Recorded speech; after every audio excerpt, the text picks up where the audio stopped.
7월 2일 새벽기도 시작하도록 하겠습니다.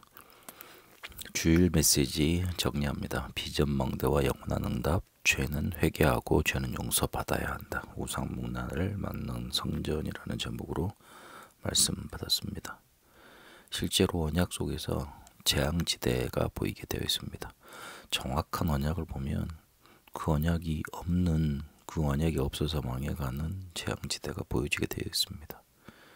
그러면 거기에 답을 줄 수 있는 희망이 보이고 이 부분을 누릴 수 있는 제자도 나오게 되어 있습니다. 이것 하라고 우리에게 신분과 권세 주어졌음을 보게 됩니다. 우리가 보는 재앙지대는 우리에게 주신 신분으로 그리고 우리가 가진 권세로 막을 수 있고 살려낼 수 있는 겁니다. 그래서 세 가지 권세를 주셨습니다. 렘넌트에게, 초대교회에게, 주의 종에게 권세 주셨습니다. 이 재앙 막을 수 있도록 그렇게 하셨습니다. 요 새벽에 주어졌고 그리고 연약한 요게벳에게 주어졌고 그리고 실제로 렘넌트들에게 이루어져서 왕들을 변화시키고 왕들 앞에서는 응답으로 이어졌습니다. 초대교회는 이걸 가지고 도저히 안 되는 불치병을 치유했습니다. 아무도 갈 수 없는 곳 사마리아로 갔고 영적으로 갈급한 사람들, 환난까지 왔지만 세계 살리는 권세 이걸 사용했습니다. 주의 종에게 이 재앙 막을 수 있도록 완전히 역사 일어나면 움직이는 그런 본을 보여주셨고 그리고 전환점과 마가다라방 회복의 응답을 보여주셨습니다. 치유할 수 있는 권세를 주어졌고 실제로 회당 살릴 수 있는 권세까지 주어졌습니다. 그래서 오촌 종족 운동 이것 우리 기도하고 인도받아야 됩니다. 기도하는 중에 오촌 종족을 향해서 실제 왕도 초청하고 그리고 그들이 거의 병들었기 때문에 음악과 스포츠를 통해 그걸 부르고 실제로 살릴 수 있는 준비해야 됩니다. 일부 예배 때 죄는 회개하고 죄는 용서받아야 된다 제목으로 고린도전서 5장 말씀 주셨습니다. 고린도 교회는 배경 자체를 보면 굉장히 말썽과 싸움이 많은 교회였습니다. 그래서 굉장히 좀 강한 어조로 바울이 서신을 쓰는 걸 볼 수 있습니다. 이게 왜 그랬냐면 복음으로 답이 안 나서 그렇습니다. 복음을 한다 그러는데 복음이 모든 게 아니고 복음이 그 기준이 아닙니다. 그러니 자기가 생각하는 거, 자기가 지금까지 해왔던 거 그것 기준 가지고 교회를 평가를 하고 교회 온 사람들을 대하고 문제를 그렇게 해결하는 겁니다. 정말 그리스도로 닮나면 제자 일어나게 돼 있고 전도운동 일어나게 되어 있습니다. 우리가 정말로 복음을 받으면 사람을 살릴 수 있고 그리고 살리게 되어 있고 그리고 전도운동 일어나게 되었습니다. 그쪽으로 우리의 마음이 가게 되어 있습니다. 그래서 혹시나 이게 전도로 사람을 살리는 곳으로 연결되지 않으면 복음으로 답나지 않은 겁니다. 복음 제대로 알고 있지만 제대로 이것 가지고 자기를 살리고 사람 살리는 것으로 사용하지 못하고 있습니다. 그러니까 가지고 있는데 사용 잘못하고 있는 겁니다. 잘못해서 오는 고통 반드시 있습니다. 잘못된 것은 회개해야 됩니다. 그리고 정죄해야 됩니다. 그리고 용서도 해야 됩니다. 그러나 그거를 우리의 기준이 아닌 그 사람 죽이기 위해서 만드는 게 아닌 하나님 앞에서 해야 됩니다. 왜냐하면 죄는 우리가 알지 못하는 것 그리고 우리가 알지 못하고 우상 숭배했던 것 우리가 불신자 상태에서 빠졌던 것 그래서 타락해서 남에게 피해주는 자범죄까지 하나님이 치료하지 않고서는 되지 않기 때문에 그렇습니다. 그래서 이걸 누렸던 브리스가 부부가 나오자 로마 지역 모모 복음화까지 가게 됐고 바울까지 살렸고 고린도 교회와 지역을 완전히 살리는 일이 일어났던 겁니다. 말씀의 능력의 흐름을 그대로 잡고 용서하는 능력 가진 자가 사람을 살리게 되어 있습니다. 요셉이 그랬습니다. 용서하는 복음의 능력 가진 자는 한 세대와 그리고 한 시대를 살리게 됩니다.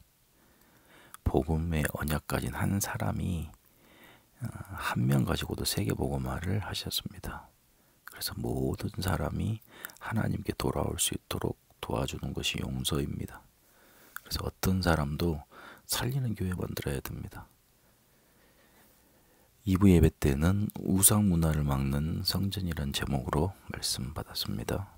내 안에 영적 성전을 만들고 내 업과 후대 살리는, 그리고 현장과 교회의 영적 성전을 만들어야 됩니다. 그래서 우리를 시온케 하는 자들이라고 나타났던 브리스가, 스데바나, 보르나도, 그 다음에 아가이고 이런 사람들처럼 응답을 누려가야 됐습니다.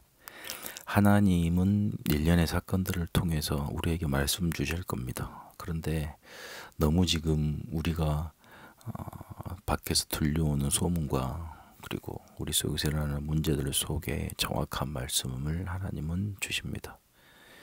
현장에는 이 복음 받을 자들이 우리를 기다리고 있고, 그리고 실제로 너무나 힘들고 영적으로 시달린 사람들이 많습니다. 왜 그렇습니까? 우상문화 때문에 그렇습니다. 이거 막는 성전이 우리에게 필요합니다. 그리고 실제로 하나님 앞에 우리가 서야 됩니다. 사람을 정죄할 때, 그리고 저 사람이 잘못했다고 말을 할 때 하나님 앞에 서야 됩니다.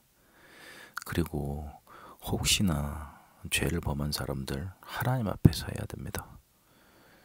그리고 하나님 앞에서 용서하고 하나님께로 돌아올 수 있도록 우리는 만들어주고 기다려주고, 그리고 그런 바탕을 깔아줘야 됩니다.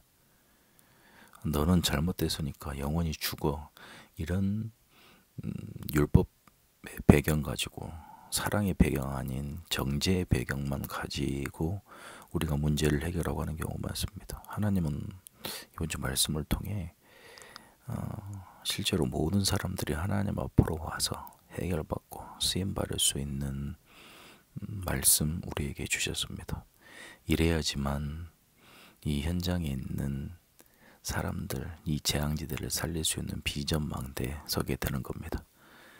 언약을 확인하시고 말씀 속에서 지금의 흐름을 보시고 지금의 문제들을 보시고 그걸 하나님이 어떻게 말씀을 해결해 나가시는가, 이 언약 붙잡은 사람을 통해 어떻게 해결해 나가시는가 인도받는 축복 있게 되시길 바랍니다.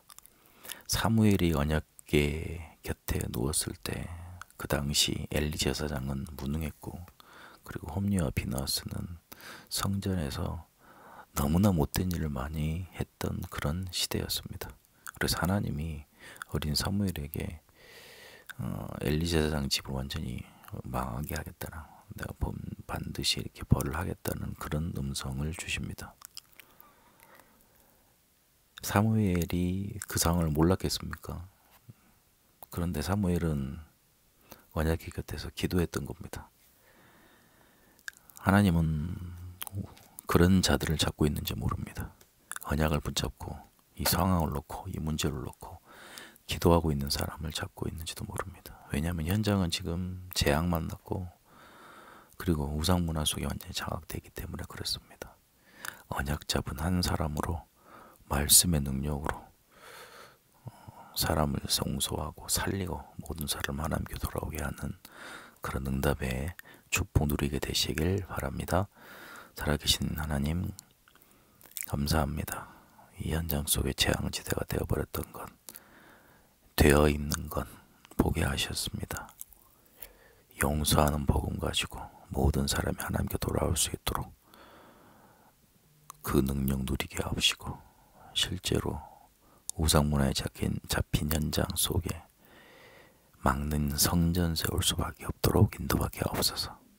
살아계신 우리 주 예수 그리스도 이름으로 기도합니다. 아멘. 개인 기도로 인도받도록 하겠습니다.